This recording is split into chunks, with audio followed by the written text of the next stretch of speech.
Bonjour à tous et à toutes, bienvenue sur la chaîne de 5 minutes de pause. On se retrouve dans cette nouvelle vidéo après plusieurs mois d'absence dans une vidéo top 10 des choses que vous ne saviez pas sur Conor McGregor. C'est parti. Qu'on l'aime ou qu'on le déteste, The Notorious Conor McGregor est sans l'ombre d'un doute l'athlète le plus célèbre que le sport des arts martiaux mixtes n'ait jamais produit. L'ancien champion des deux divisions est également l'un des plus talentueux de tous les bavards de sa génération, ce qui est l'une des nombreuses raisons pour lesquelles il est devenu un personnage si polarisant. Maintenant que l'Irlandais a fait son retour tant attendu dans l'octogone à l'UFC 246, il est apparemment redevenu le centre de l'univers sportif. Bien sûr, étant donné le niveau de notoriété que Conor McGregor a reçu ces dernières années, les fans de MMA en savent déjà beaucoup sur l'homme. Cela étant dit, malgré le niveau de gloire qu'il a atteint, certains aspects de la vie de The Notorious One n'ont reçu que peu ou pas d'intention, du moins jusqu'à présent. Afin de mieux comprendre le combattant qui a fait l'objet de nombreux titres sur le point de redevenir sans doute la première attraction du grand public du sport, il est temps de se plonger dans plusieurs faits peu connus sur la meilleure star de l'UFC. Numéro 10. Il était harcelé à l'école étant petit. Étant donné qu'il s'est imposé comme l'un des attaquants les plus compétents de l'UFC, il est difficile d'imaginer quiconque intimider Conor McGregor. Cependant, selon The Sun, étant enfant, d'autres enfants se moquaient de McGregor et allaient même jusqu'à lui courir après, et McGregor n'avait pas d'autre choix que de s'enfuir. Le futur champion de l'UFC est devenu si inquiet qu'il a finalement commencé à porter des haltères dans son sac à dos pour égaliser les chances au cas où les choses deviendraient physiques. Au fil du temps, McGregor s'est naturellement lassé d'être attrapé par ses camarades et s'est dirigé vers un gymnase local où il a commencé à s'entraîner. Essentiellement, bien que involontairement, les jeunes intimidateurs aient lancé McGregor sur une voie qui finirait par conduire à la fois à leur UFC et à une richesse extraordinaire. Bien que ce fût sans aucun doute une période éprouvante pour l'éventuel mégastar de l'UFC, il est juste de dire que c'est McGregor qui a fini par avoir le dernier mot. Numéro 9. On lui a demandé de jouer le rôle du méchant dans James Bond.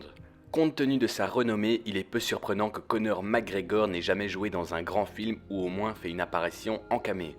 En fait, il n'est apparu comme lui-même que dans une série de documentaires sur sa vie et dans un court-métrage de comédie intitulé Le 13e Jockey. Les choses auraient pu être différentes. Selon McGregor, Hollywood est en effet venu frapper en 2015. L'Irlandais a confirmé qu'il avait été invité à auditionner pour être un méchant dans le film de James Bond, Spectre. Cependant, McGregor a affirmé qu'il n'était pas intéressé par des rôles sérieux. Avec son rire maniaque et son regard sinistre, il n'est pas difficile d'imaginer l'ancien champion de UFC comme un méchant de James Bond. Mais apparemment, ce n'est pas censé l'être.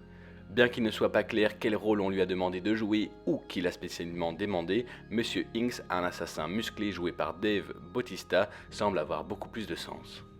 Numéro 8. Il a la même compagne depuis 2008. Même la plupart des fans occasionnels savent que Conor McGregor sort avec la mère de ses enfants, une femme du nom de Dee Devlin. Cependant, la plupart des gens ne réalisent pas que les deux étaient ensemble avant que l'Irlandais ne redevienne une superstar internationale. En fait, le couple s'est rencontré lors d'une fête en 2008 alors que McGregor n'avait que 19 ans et qu'ils sont ensemble depuis lors. Devlin a été un atout majeur pour McGregor au cours de cette carrière. En fait, elle a travaillé comme serveuse pour subvenir aux besoins de son homme afin qu'il puisse passer son temps au gymnase, se concentrant ainsi sur sa carrière d'arts martiaux. Bien sûr, cette décision a fini par porter ses fruits pour les deux parties. Le 5 mai 2017, le couple a accueilli leur premier enfant, un fils, Conor McGregor Jr. En janvier 2019, Devlin a donné naissance à un deuxième enfant, une fille nommée Croya McGregor. Bien qu'ils soient ensemble depuis plus d'une décennie, on ne sait toujours pas si le duo a prévu de se marier un jour. Numéro 7. Avant de signer avec l'UFC, McGregor dépendait de l'aide sociale du gouvernement. Ces jours-ci, Conor McGregor est l'artiste martial mixte le plus riche du monde, dont le style de vie opulent est souligné par les costumes sur mesure dont il est devenu synonyme. Cependant, avant ses débuts à l'UFC en avril 2013, la situation financière de Conor McGregor était vraiment désastreuse. Alors que sa petite amie Dee Devlin rapportait de l'argent en tant que serveuse, McGregor générait peu ou pas de revenus et consacrait la majeure partie de son temps à la formation. En tant que tel, avant de mettre les pieds dans l'octogone pour la première fois, McGregor était un bénéficiaire de l'aide sociale qui aurait reçu un chèque de 235 $ du gouvernement irlandais environ une semaine avant ses débuts dans l'UFC. Heureusement pour McGregor, il ferait de court à son tout premier adversaire de l'UFC, Marcus Brimage, qu'il a éliminé en un tout petit peu plus d'une minute. En un peu plus de 4 ans, le combattant révolutionnaire est passé de l'aide gouvernementale à la lutte contre le boxeur le plus célèbre du monde, Floyd Mayweather, et gagné environ 85 millions de $. Numéro 6. Il était plombier. Bien que McGregor sera toujours lié au sport des arts martiaux, être un combattant professionnel n'est pas le seul poste qu'il ait occupé. À l'âge de 17 ans, il a abandonné l'école pour devenir apprenti plombier comme son père lui avait suggéré. Le poste consistait parfois en 15 heures de travail, de plus cela impliquait des tâches indésirables, autres que le travail avec les toilettes, comme aller chercher le déjeuner pour ses collègues. Après environ 18 mois de travail, McGregor a décidé de raccrocher son piston et de s'essayer à devenir un combattant professionnel. Bien que sa famille ne soit pas satisfaite de sa décision, McGregor leur a assuré qu'il serait un millionnaire à l'âge de 25 ans. Son père a répondu en riant. Techniquement, McGregor n'a pas tenu sa promesse car il est devenu millionnaire à l'âge de 26 ans. Numéro 5. Il aime avoir des rapports sexuels avant chaque match. Bien que l'on ne sache pas d'où vient le concept, pour une raison quelconque, il existe une croyance commune dans le monde des sports de combat selon laquelle avoir des relations sexuelles menant à un combat est une mauvaise chose. Une diminution de la testostérone, une diminution de l'agressivité et un manque d'énergie ne sont que quelques-uns des effets secondaires associés à faire l'amour avant de faire la guerre. Cela étant dit, la science qui soutient cette idée est un milieu fragile. Pourtant, le célèbre entraîneur de boxe Freddie Roach a déclaré officiellement qu'il demandait à ses combattants d'éviter les mouchoirs menant à un combat. De plus, l'ancien champion de Bellator Emmanuel Newton est même allé jusqu'à affirmer que le fait d'avoir des relations sexuelles quelques heures avant un combat lui avait finalement fait perdre le combat. Cependant, Conor McGregor ne fait pas partie des combattants qui souscrivent à la théorie. En fait, il a dit une fois à l'animateur du talk show Conan O'Brien qu'il avait autant de relations sexuelles que possible avant de se battre la nuit. Numéro 4. McGregor soutient le mariage pour tous. McGregor est connu pour être un individu très franc. Bien sûr, la plupart de ce qu'il dit publiquement se concentre sur la promotion de lui-même et de sa marque. Cependant, en 2015, avant son combat avec José Aldo, l'Irlandais s'est rendu sur les réseaux sociaux pour montrer son soutien à un référendum qui légaliserait le mariage homosexuel dans son pays d'origine. C'est son entraîneur-chef John Kavanagh qui a fortement soutenu le référendum, qui a d'abord porté la question à son attention. En fait, toute l'équipe de McGregor SBG Irlande a décidé de montrer publiquement son soutien aux unions homosexuelles. Le 22 mai 2015, le référendum est passé et sera finalement promulgué. Malheureusement pour McGregor, sa réputation de héros dans la communauté gay a été un peu mise à mal lorsqu'il a été pris en photo en utilisant une injure homophobe en 2017. Il s'excusera plus tard pour cette injure. Numéro 3. C'est un fan de Manchester United. En grandissant à Crumlin, McGregor a développé un intérêt pour le football. En fait, étant jeune, il était même membre du Lord Celtic Football Club. Étant donné qu'il était un personnage de haut niveau et un ancien joueur, les gens ont commencé à se demander quelle équipe de football professionnelle l'Irlandais soutenait. Il y a quelques années, lorsque Conor McGregor a affirmé qu'il était rouge en ce qui concerne son club préféré, cela a suscité beaucoup de spéculations. Il n'était pas clair si la star de l'UFC montrait son soutien à Liverpool ou à Manchester United, tous deux généralement associés à la couleur rouge. Cependant, un tweet de 2019 dans lequel il a salué Ole Gunnar Solskjaer de Manchester United a précisé où se trouve son allégeance. De plus, une photo est apparue montrant McGregor comme un jeune garçon portant une chemise des Red Devils. Numéro 2. McGregor a déjà été battu en seulement 38 secondes.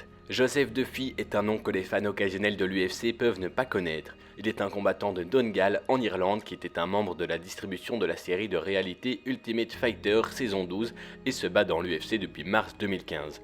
Pendant son temps de promotion, il a amassé un modeste 4-3 enregistrements. Alors que Duffy a disputé 7 combats à l'UFC, la majorité de ces combats ont été disputés sur la portion préliminaire de la carte. Bien avant ses débuts à l'UFC, Joe Duffy a affronté un combattant inconnu de Crumlin nommé Conor McGregor. Les deux Irlandais se sont affrontés à Cage Warriors 39 de Uprising le 27 novembre 2010. Ce soir-là, Joseph Duffy a pu soumettre McGregor en seulement 38 secondes via un étranglement bras-triangle. Ce combat presque oublié marque la perte la plus rapide de la carrière légendaire de Conor McGregor. Nous voilà déjà à la première place de ce classement, mais avant de vous le présenter, je vous invite à vous abonner à la chaîne de 5 minutes de pause car on publie des vidéos top 10 tous les jours ainsi que des story time de manière assez régulière. Je vous invite également à mettre un petit pouce bleu sur la vidéo et à nous dire dans les commentaires quel est le fait qui vous a le plus surpris sur Conor McGregor. Vous êtes prêts pour la première place? C'est parti. Numéro 1. McGregor n'a jamais défendu aucun de ses titres. Datant de ses jours avec la promotion londonienne Cage Warrior, Conor McGregor a détenu un total de 5 titres de champion depuis qu'il est devenu professionnel.